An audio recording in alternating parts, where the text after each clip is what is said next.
جب کائنات میں غور کیا جائے، کائنات میں دیکھا جائے تو تین وجود سامنے آتے ہیں، نمبر 1 مخلوق، نمبر 2 خلق، اور نمبر 3 خالق۔ کریشن، میٹر اور کریٹر۔ کریشن بھی کائنات جو ہے کریشن، یہ تو پہلے سے واضح ہے۔ نمبر 2 جس سے کائنات بنی یعنی میٹر، مواد، خلق، وہ کائنات خود ہی ہے۔ اب خالق کو کہیں باہر تلاش کرنے سے پہلے اس کائنات کے اندر تلاش کیا جائے گا۔ اب سب سے پہلے اس کائنات سے سوال کیا جائے گا کہ کیا کہیں ایسا تو نہیں جیسے خلق اور مخلوق تو خود ہے، اسی طرح خالق بھی تو خود ہے؟ تو جب آپ کائنات سے یہ سوال کریں گے تو آپ دیکھیں گے کائنات کو آپ ساکت نہیں پائیں گے، اس مارکر کی طرح ساکت نہیں پائیں گے۔ کائنات کو آپ حرکت کرتا پائیں گے، کائنات آگے پیچھے دائیں بائیں اوپر نیچے مخلوقات کو آپ حرکت کرتے ہوئے دیکھیں گے۔ یعنی یہ کائنات آپ کے اوپر واضح کر دے گی کہ خالق میں ہی ہوں۔ یہ کائنات آپ کے اوپر واضح کرے گی کہ خلق، مخلوق اور خالق میں خود ہی ہوں، میرے علاوہ کوئی اور وجود ہے ہی نہیں، کوئی دوسرا ایگزسٹ ہی نہیں کرتا، میں ہی ہوں۔ یہاں مثال کے طور پر ایک درخت کی مثال لے لیں، درخت کو سامنے رکھ لیں۔ درخت کیسے وجود میں ہے؟ درخت کو وجود میں لانے والا کون ہے؟ جب آپ غور کریں گے، درخت کی تخلیق میں غور کریں گے تو آپ کے سامنے آئے گی یہی کائنات۔ مثال کے طور پر سورج اپنے مقام پر رہتے ہوئے اپنی ذمہ داری پوری کر رہا ہے، زمین اپنی ذمہ داری پوری کر رہی ہے، زمین کے اندر لاتعداد مخلوقات اپنے اپنے مقام پر رہتے ہوئے اپنی ذمہ داری پوری کر رہی ہیں، سمندر اپنی ذمہ داری پوری کر رہے ہیں، ہوائیں یا فضا اپنی ذمہ داری پوری کر رہی ہے۔ یہ تمام مخلوقات مشین کے پرزوں کی مانند اپنے اپنے مقام پر رہتے ہوئے جب اپنی اپنی ذمہ داری کو پورا کرتی ہیں تو نتیجے میں کیا ہوتا ہے؟ نتیجے میں درخت وجود میں آتا ہے۔ یوں آپ غور کریں، آپ کے اوپر بالکل کھلم کھلا واضح ہو جائے گا یہ کائنات نہ صرف مخلوق ہے بلکہ خلق بھی خود ہے، بلکہ خالق بھی یہ کائنات خود ہی ہے۔ اس کائنات کے علاوہ اور کچھ ہے ہی نہیں۔ اور آپ کئی طرح کی مثالیں لے سکتے ہیں۔ مثال کے طور پر میں جو ہے وہ بادلوں کی مثال آپ کے سامنے رکھتا ہوں، بارش کی یا بادلوں کی۔ اچھا، بادلوں کو کون وجود میں لاتا ہے؟ آپ دیکھیں گے یہی کائنات وجود میں لاتی ہے۔ آپ کو کون وجود میں لایا؟ یہی کائنات وجود میں لائی۔ آپ اپنی تخلیق میں غور تو کریں۔ آپ آسمان و زمین میں کسی بھی مخلوق بھی تخلیق میں غور کریں تو اس کے پیچھے جو خالق ہے وہ خود یہ کائنات ہی سامنے آئے گی۔ ایسا نہیں ہے کہ اس کائنات کے علاوہ کوئی دوسرا سامنے آئے۔ اب اگر تو دیکھیں، غور کریں، اگر آپ کہتے ہیں نہیں جی یہ کائنات اللہ نہیں ہے، تو پھر اللہ کوئی وجود رکھتا ہے؟ آپ خود بتا دیں۔ وجود کتنے ہیں؟ وجود ہیں 3، خلق، مخلوق اور خالق۔ مخلوق، خلق اور خالق، خلق اور مخلوق، 3 وجود ہیں۔ جب تینوں ہی یہ کائنات خود ہے، تینوں ہی یہ کائنات خود ہے، تو پھر آپ اگر یہ کہتے ہیں کہ بھئی اللہ ان تینوں میں سے نہیں ہے، تو جو ان تینوں میں سے ہے ہی نہیں اس کا کوئی وجود ہے؟ کیونکہ وجود تو ان 3 کا ہے، وجود تو 3 کا ہے، وجود صرف کس کا ہے؟ 3 کا، کوئی چوتھا تو ایگزسٹ ہی نہیں کرتا۔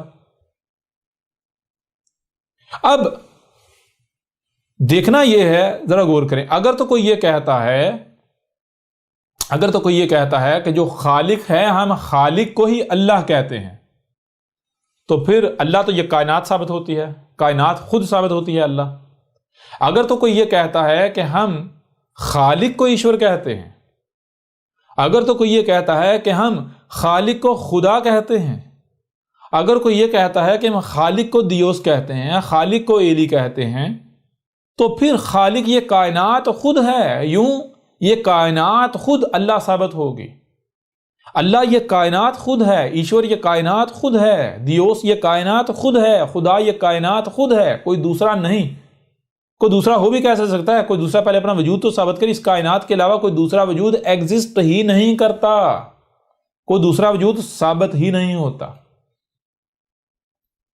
لہذا یہ سوال جو ہے آپ کے اوپر بالکل کھل کر واضح ہو گیا، جواب آپ کو مل گیا۔ اب اگر کوئی یہ کہتا ہے، کوئی ضد کرتا ہے نہیں جی یہ کائنات الگ ہے اور اللہ الگ ہے، اس کائنات سے باہر ہے، تو اسے کہا پہلے اس کا وجود تو ثابت کر، تلاش تو اس کو بعد میں کیا جائے گا، اس کا تو پہلے وجود ثابت کر۔ اگر کوئی کہتا ہے کہ یہ اللہ کا منکر ہے، یہ اللہ کا منکر ہے، یہ ایشور کا منکر ہے، یہ خدا کا منکر ہے، تو اسے کہا جائے گا انکار اس کا کیا جاتا ہے، منکر اس کا ہوا جاتا ہے جس کا پہلے وجود ثابت ہو۔ تو جس کا وجود ہی نہیں اس کے انکار کا تو سوال ہی پیدا نہیں ہوتا۔ انکار تو تب کیا جائے گا جب وجود ثابت ہوگا۔ لہٰذا اے ملاٹو، اے مذہبی پنڈتو، پہلے اپنے اللہ کا، اپنے ایشور کا، اپنے گاڈ کا، اپنے خدا کا، اپنے الہ کا، دیوس کا پہلے وجود تو ثابت کرو۔ انکار یا جو ماننا ہے وہ تو بعد کی بات ہے، پہلے وجود تو ثابت کرو۔ جس کا کوئی وجود ہی نہیں جی اس کا جی انکار کر رہے ہیں، اور تم لوگ تو اپنے ایک تخیل کے پیچھے بھاگ رہے ہو۔ اچھا اب آئیں دوسری طرف سائنس۔ اچھا سائنس کیا کہتی ہے؟ سائنس کہتی ہے کہ خدا ایگزسٹ نہیں کرتا، خدا، اللہ، گاڈ، ایشور اپنا وجود نہیں رکھتا۔ اب سوال یہ پیدا ہوتا ہے کہ کیا سائنس سچی ہے؟ تو جب آپ تھوڑا سا غور کریں گے تو آپ کے سامنے آئے گا جیسے یہ جو ملاٹے ہیں، یہ مذہب ہے، یہ تخیل کے پیچھے بھاگنے ہیں، بالکل وہی معاملہ جو ہے جو سائنسی طبقہ ہے ان کا ہے۔ سائنسی طبقہ یہ نہیں کہتا کہ یہ کائنات ہی خدا ہے۔ سائنسی طبقہ یہ نہیں کہتا کہ اے مذہب کے پیروکارو، یہ جس خدا کی تم تلاش میں ہو، جسے تم خدا کہتے ہو، جسے تم اللہ کہتے ہو، یہ کائنات خود ہی ہے۔ بلکہ سائنسی طبقہ کہتا ہے گاڈ اپنا وجود نہیں رکھتا، اللہ اپنا وجود نہیں رکھتا۔ کیوں کہتے ہیں ایسا؟ سائنسی طبقہ اس لیے کہتا ہے کیونکہ سائنسی طبقے کو علم ہے کہ اگر ہم نے یہ کہا کہ جسے تم خدا کہہ رہے ہو، جسے تم اللہ کہہ رہے ہو، وہ کوئی اللہ نہیں ہے، یہ کائنات خود ہی ہے، اگر جسے تم اللہ کہتے ہو وہ یہ کائنات ہے، تو پھر یہ جو سائنسی طبقہ ہے ان کے ہاتھ پاؤں بند جائیں گے۔ کیوں؟ کیونکہ مذہب کے اندر صرف یہ نہیں ہے کہ خدا ہے، اللہ ہے، بلکہ یہ بھی ہے کہ اللہ سے دشمنی نہیں کرو، اللہ سے بغاوت نہیں کرو، اللہ کی اطاعت کرو، اللہ کی اتباع کرو۔ یہ ہے یعنی اللہ کی نافرمانی نہیں کرنی، اللہ کے خلاف ایک رائے برابر بھی عمل نہیں کرنا، اللہ سے رہنمائی لینی ہے، اللہ کی رہنمائی میں چلنا ہے۔ اب اگر سائنسدان جو ہیں، یہ سائنسی طبقہ ہے، اگر یہ مان لیں کہ یہ کائنات ہی یعنی کہ کائنات ہی خدا ہے، کائنات ہی اللہ ہے، تو پھر لوگ یہ سوال اٹھائیں گے اگر یہ کائنات ہی اللہ ہے، کائنات ہی خدا ہے، تو پھر مذہب تو یہ بھی کہہ رہا ہے کہ اللہ یہ کہہ رہا ہے کہ میری اطاعت کرو، میرے سے نافرمانی نہ کرو، میرے ساتھ بغاوت نہ کرو، میرے ساتھ دشمنی نہ کرو۔ تو اس کا مطلب پھر کیا ہے کہ یہ کائنات ایسا کہہ رہی ہے؟ اگر تو کائنات ایسا کہہ رہی ہے اور پھر ہم کہیں ایسا تو نہیں ہم دشمنی کر رہے ہیں کائنات کے ساتھ، ہم کائنات کے ساتھ پنگے تو نہیں لے رہے، ہم کائنات کے ساتھ چھیڑ چھاڑ تو نہیں کر رہے، ہم کائنات کی مخالفت نہیں کر رہے، ہم کائنات کی ضد تو نہیں بنے ہوئے، ہم کائنات کے ساتھ دشمنی تو نہیں کر رہے، کہیں ایسا تو نہیں؟ اب ظاہر ہے یہ جو سائنسی طبقہ ہے یہ کس کے اوپر جو ہے واضح نہیں، کائنات کے ساتھ دشمنی نہیں کر رہے، آسمان و زمین کو جو چیر پھاڑ کر رہے ہیں، جو مخلوقات کو نکال رہے ہیں قدرتی وسائل کے نام پر، یہ کیا کر رہے ہیں؟ آسمان و زمین میں جو تباہی مچائی ہوئی ہے یہ کیا کر رہے ہیں؟ یہ کائنات کے ساتھ دشمنی نہیں ہے؟ اور دوسری طرف یہ سائنس خود مانتی ہے اس بات کو کہ نیچر جو ہے اگر کوئی اس کی ضد بنتا ہے، نیچر کے ساتھ کوئی متصادم ہوتا ہے، تو نیچر اس کا وجود برداشت نہیں کرتی، نیچر اسے قلعدم کر دیتی ہے، یہ کائنات اسے قلعدم کر دیتی ہے۔ تو یہ خود یہ کیا کر رہے ہیں؟ بہرحال یہ وجہ ہے جس وجہ سے جو سائنسی طبقہ ہے یہ کیا کہتا ہے؟ یہ کہتا ہے خدا، گاڈ، ایشور، اللہ اپنا وجود نہیں رکھتا۔ یہ نہیں کہتے، ہاں ان کو کہنا چاہیے خدا، اللہ، ایشور اپنا وجود نہیں رکھتا، لیکن اس سے پہلے یہ کہنا چاہیے کہ اے مذہب کے پیروکارو، جسے تم خدا کہتے ہو، جس خدا کو تم مانتے ہو، وہ خدا یہ کائنات خود ہے۔ اگر پھر مذہبی طبقہ یہ کہتا کہ نہیں یہ کائنات خدا نہیں ہے، خدا الگ سے بیٹھا ہوا ہے، تو پھر کہنا چاہیے کہ ایسا پھر کوئی خدا نہیں ہے، وہ خدا کوئی نہیں ہے جس کو تم جس کو بنا کر بیٹھے ہوئے۔ لہٰذا اب آپ کے اوپر واضح ہو گیا کہ یہ کائنات خود ہی ہے، اس کائنات کے علاوہ اور کوئی دوسرا نہیں ہے، یہ کائنات ہی۔ اب دیکھیں فارسی زبان کا لفظ ہے خدا، خدا کا معنی کیا ہے؟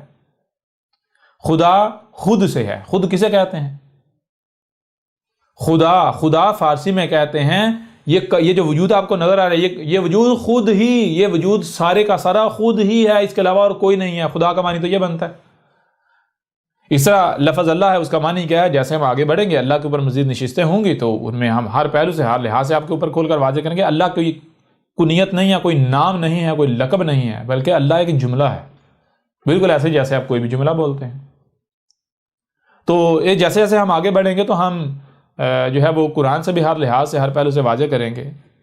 باقی جو یعنی کہ جو سناتن دھرم ہے یا ہندو دھرم ہے اس سے بھی ہم جو ہے وہ کھول کر جو ہے وہ بالکل واضح کر دیں گے ایشور کیا ہے، شیوا کیا ہے.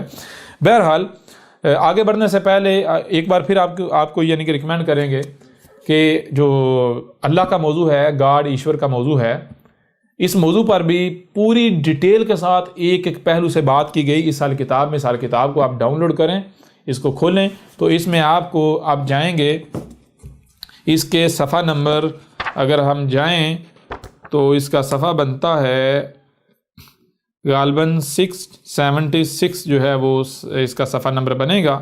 وہاں سے جو اللہ ہے اس کے موضوع پر بات سٹارٹ ہوتی ہے، اور پھر صرف اسی ایک مقام پر بات نہیں کی گئی بلکہ الکتاب میں اور مقامات پر بھی اللہ کے اوپر جو ہے بہت ڈیٹیل کے ساتھ بات کی گئی. لیکن یہاں پر اگر ہم بات کریں تو یہ 677 پیج 677 نمبر پیج سے یہ اس موضوع کی ابتدا ہوتی ہے، اور یہ آگے جاتا ہے، یہ آگے جاتے بہت آگے جو ہے جاتا ہے. یہ سینکڑوں پہلوؤں سے اس کے اوپر بات کی گئی ہے، اور یعنی کہ بہت آگے تک اس الکتاب میں اللہ کے موضوع پر، اللہ گاڈ ایشور کے موضوع پر بہت ڈیٹیل کے ساتھ تفصیل کے ساتھ بات کی گئی، اور ہر پہلو سے ہر لحاظ سے کھول کر واضح کیا گیا کہ اگر اللہ ہے تو اللہ یہ کائنات خود ہی ہے. اگر کوئی یہ کہتا ہے کہ یہ کائنات الگ ہے اور اللہ الگ ہے تو پھر جان لیں ایسا کوئی اللہ نہیں ہے، ایسا کوئی ایشور، کوئی بھگوان، کوئی گاڈ، کوئی دیوس، کوئی ایلی، کوئی خدا نہیں ہے جو اس کائنات سے الگ اوپر کہیں بیٹھا ہوا کوئی نظام چلا رہا ہے. اس کو آپ چھوٹی سی مثالیں میں آپ کے سامنے رکھتا ہوں. مثال کے طور پر آپ جو اللہ کے اسماء کہتے ہیں، اسماء کیا ہیں؟ ان میں سے ایک اسم ہے الصمد. الصمد کا معنی کیا ہے؟ الصمد کہتے ہیں خالق اور مخلوق خود ہی ہے، کوئی دوسرا ہے ہی نہیں. یعنی خالق بھی خود ہے، خلق بھی خود ہے، اور مخلوق بھی خود ہے، کوئی دوسرا وجود ہے ہی نہیں. یہ الصمد کا معنی. پھر اگر آ جائیں الغنی، تو الغنی کا معنی کیا ہے؟ جو بھی کام کرتا ہے تو کسی دوسرے کا ڈیپینڈنٹ نہیں ہے، کسی دوسرے کا محتاج نہیں ہے، خود کرتا ہے، وہ کام بھی یہ خود ہی ہے. مثال کے طور پر ذرا غور کریں، اگر آپ کہتے ہیں کہ یہ کائنات الگ ہے، اللہ الگ اوپر آسمانوں پر بیٹھا ہوا ہے، تو جو اوپر الگ آسمانوں پر بیٹھا ہے اسے ثابت تو کریں، پہلے اس کو الغنی ثابت کریں. مثال کے طور پر بارش برسانے کے لیے اسے کہیں کہ سمندروں کے بغیر بارش برسا کے دکھائے. بارش برسانے کے لیے یہ فضا جو ہے، فضا کے بغیر بارش جو ہے وہ برسا کے دکھائے. وہ تو محتاج ثابت ہو جاتا ہے، وہ تو غنی ثابت نہیں ہوتا. اگر یہ کائنات اللہ نہیں ہے، یہ کائنات خدا ایشور گاڈ نہیں ہے، کائنات الگ ہے اور اللہ ایشور گاڈ الگ اس کائنات سے باہر اوپر کہیں بیٹھا ہوا ہے، تو وہ تو غنی ثابت نہیں ہوتا، وہ تو محتاج ثابت ہو، فقیر ثابت ہو جاتا ہے، محتاج ثابت ہو جاتا ہے. وہ دیکھیں نا، آپ ہی کی تخلیق کے لیے وہ ایک مرد اور عورت کا محتاج ثابت ہو جاتا ہے. اسے کہیں ایک مرد عورت کے بغیر بچے پیدا کر کے دکھائے. وہ تو جو بھی کر رہا ہے، درخت اگانے کے لیے وہ زمین کا محتاج، وہ سورج کا محتاج، وہ سمندروں کا محتاج، وہ انہی مخلوقات کا، اس کائنات کا محتاج. اس طرح آپ جتنے بھی یہ سما ہیں، ایک ایک اسم سے اس جو ہے الکتاب میں کھول کر واضح کیا گیا کہ جتنے بھی یہ سما ہیں وہ تمام کے تمام السما اس کائنات کے ہیں. لہذا یہاں موثراً اس پہلو سے آپ کے اوپر واضح کر دیا گیا کہ اگر آپ یہ کہتے ہیں، اگر کوئی یہ کہتا ہے کہ یہ کائنات الگ ہے، اللہ الگ ہے، گاڈ ایشور ایلی دیوس خدا اس کائنات سے الگ ہے، اوپر کہیں چڑھ کر بیٹھا ہوا ہے، تو یہ دنیا کا سب سے بڑا دھوکہ اور فراڈ ہے، دجل ہے. ایسا کوئی اللہ، کوئی گاڈ، کوئی ایشور اپنا وجود نہیں رکھتا. یہ کائنات خود ہی ہے، اس کائنات کے علاوہ کوئی اور وجود ہے ہی نہیں. بہرحال آگے سوالات ہیں کہ یہ کائنات پھر وجود میں کیسے آئی،